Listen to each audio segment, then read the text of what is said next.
Hello दोस्तों, कैसे हैं आप लोग? होपफुली आप सभी अच्छे होंगे।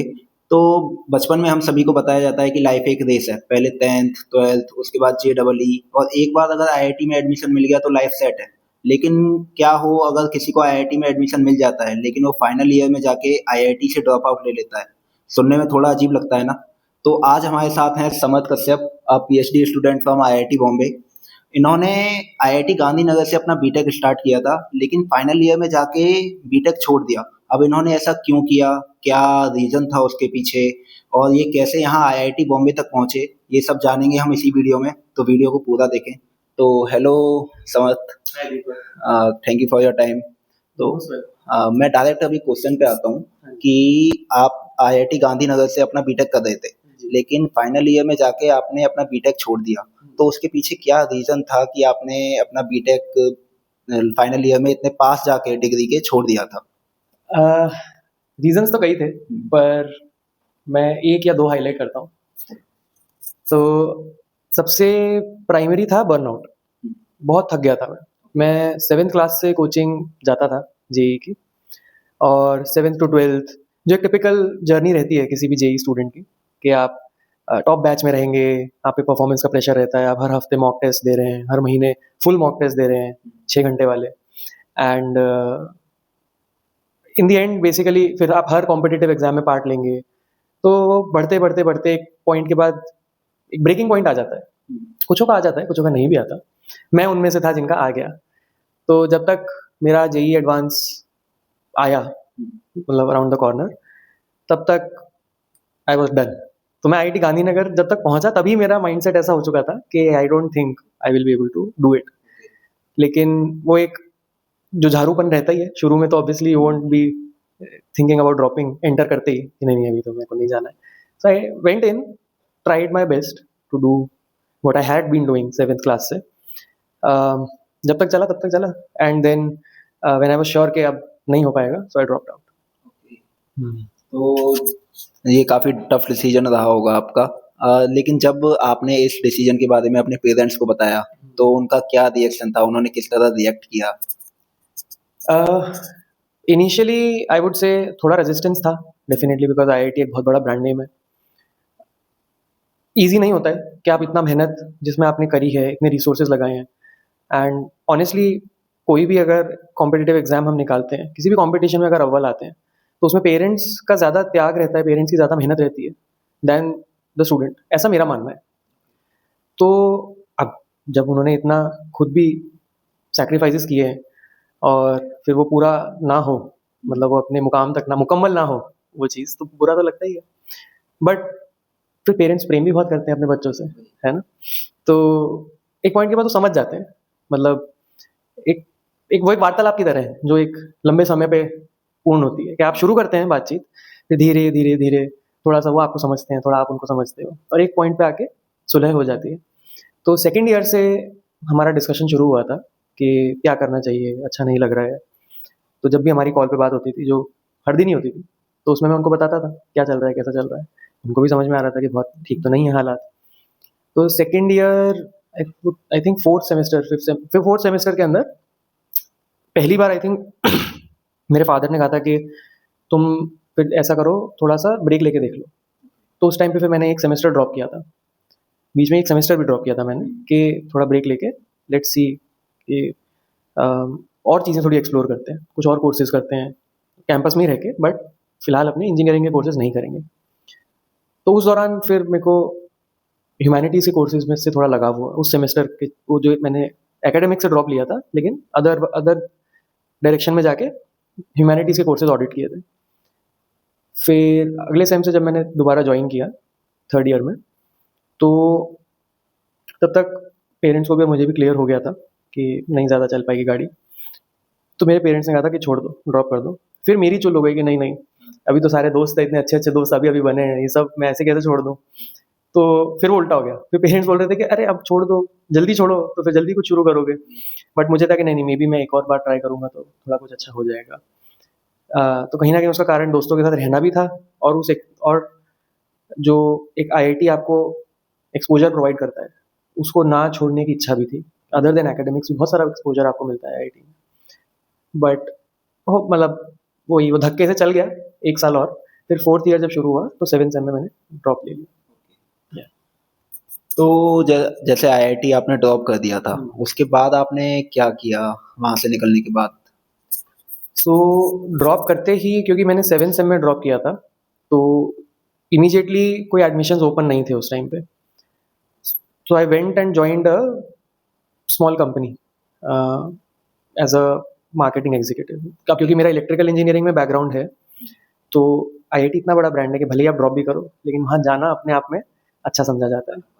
तो जब मैंने अप्लाई किया तो एक फर्म में मुझे एक जॉब मिल गई थी। तो फिर वो एक सेमीकंडक्टर फर्म थी, उसमें थोड़े टाइम मैंने काम किया और मैं एप्लीकेशंस भर रहा था for humanities and social sciences, क्योंकि वो ड्रॉप सेमेस्टर में जो मैंने कोर्सेज किए थे तो उसका मुझे एक, क्या बोलेंगे, इंटरेस्ट मेरा समझ में आ गया था कि मुझे किस डायरेक्शन में जाना है। प्लस मैंने अपने प्रोफेसर से थोड़ी बातचीत करी थी, फिर मेरी एप्लीकेशन डीयू में एक्सेप्ट हो गई और वहाँ पे फिर मैंने बीए ऑनर्स किया ह्यूमैनिटीज़ एंड सोशल साइंसेज में। हाँ, उसके बाद फिर मैंने मास्टर्स करी। जब बीए मेरा हो गया, मतलब बीए जब एंड तक आ रहा, एंड आते आते वहाँ से मेरा एक इंटरेस्ट डेवलप हुआ एजुकेशन में। फिर एजुकेशन के अंदर मैंने मास्टर्स करी, फिर कुछ टाइम जॉब करी, अब मैं यहाँ हूँ, पीएचडी कर रहा हूँ।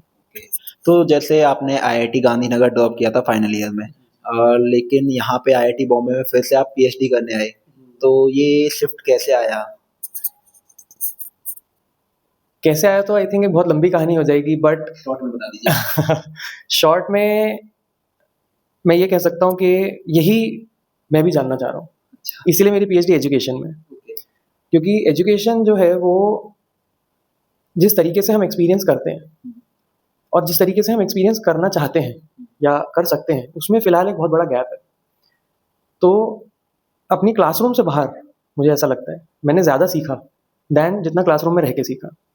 और ये जो बाहर के एक्सपीरियंसेस थे, यही मुझे एक तरीके से इस मुकाम तक लाए जहाँ पे मैं अभी हूँ। जैसा मैंने बताया कि मैंने अपने प्रोफेसर से बात करी, उन्होंने मुझे थोड़ा गाइडेंस दिया कि मे बी फ़िलहाल तुम्हें जॉब कर लेनी चाहिए। इसके बाद उन्होंने ही मुझे एक तरीके से गाइड किया कि अच्छा ह्यूमैनिटीज़ में ट्राई करो, ऐसे करो। फिर मैंने अपने फ्रेंड्स से बात करी। जब मैं ह्यूमैनिटीज़ के कोर्सेज़ कर रहा था तो उस दौरान ये मेरा सौभाग्य बोल सकते हैं, मतलब गुड लक बोल सकते हैं कि मेरी डिग्री का स्ट्रक्चर ऐसा था कि मैं अपने कोर्सेज़ खुद चुन सकता था। तो फिर मैंने जर्नलिज़्म पढ़ा, फ़िलॉसफ़ी पढ़ा, इंग्लिश लिटरेचर पढ़ा, बहुत सारे सब्जेक्ट्स एक्सप्लोर किए और वहाँ पे एक रिसर्च कंपोनेंट था। तो वो करने के बाद मुझे पता चला कि अच्छा एजुकेशन का जो मेरा एक्सपीरियंस रहा है, मुझे उसी को पढ़ना है। मुझे भी जानना है कि क्या हुआ क्या? कि अचानक से एक लॉजिकल, एनालिटिकल जो माइंड है, वो ऐसा एब्स्ट्रैक्ट और ऐसा फ़िलोसॉफ़िकल डायरेक्शन में कैसे जा रहा है ना? तो धीरे-धीरे सेंस बनने लगा कि ये जो एक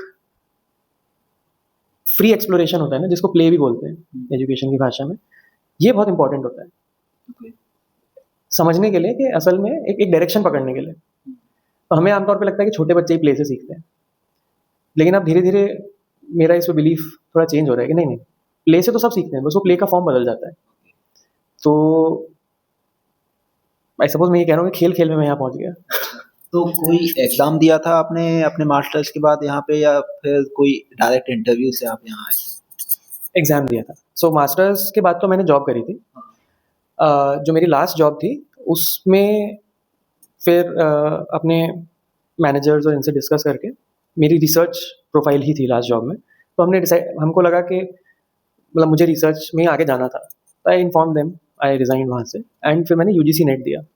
तो क्योंकि यहाँ डिपार्टमेंट में यूजीसी नेट के थ्रू होता है। फिर जेआरएफ क्वालिफाई करने के बाद एप्लीकेशन भरी, फिर मेरा सिलेक्शन हुआ। तो यहाँ आके फिर मैंने एक टेस्ट दिया, फिर इंटरव्यू दिए 2 and then I got selected. तो जैसे और भी स्टूडेंट होते हैं जो बर्नआउट फ़ील करते हैं या डीमोटिवेट फ़ील करते हैं, क्विट करना चाहते हैं, बीच में चीज़ों को छोड़ना चाहते हैं, उनके लिए आप क्या एडवाइस देना चाहेंगे? एडवाइस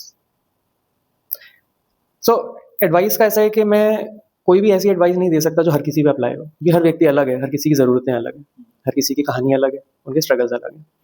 तो जो एडवाइस है वो व्यक्ति पे डिपेंड करेगी।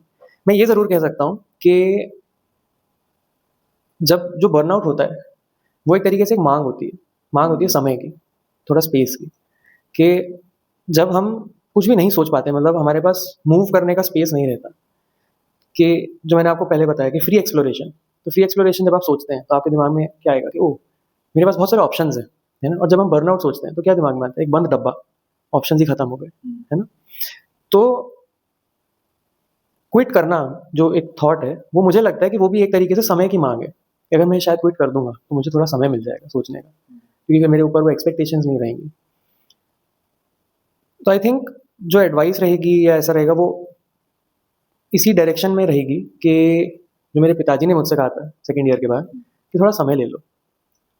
अगर वो क्विट करने से मिल रहा है तो क्विट कर दो, क्योंकि वो आपकी परिस्थिति डिफाइन करेगी। अगर वो किसी और तरीके से मिल सकता है तो आप ऐसा कर लीजिए। मतलब किसी भी तरीके से आपको थोड़ी जगह चाहिए आपके माइंड को रिलैक्स करने की, मतलब थोड़ा सा एक्सपेक्टेशन से बाहर जाने की, कि जो आपसे एक्सपेक्टेशन रखी जा रही है उनको छोड़ देने की कुछ समय के लिए। तो मेरे लिए जो चीज़ काम करी मैं ये बता सकता हूँ कि हाँ वो थेरेपी थी।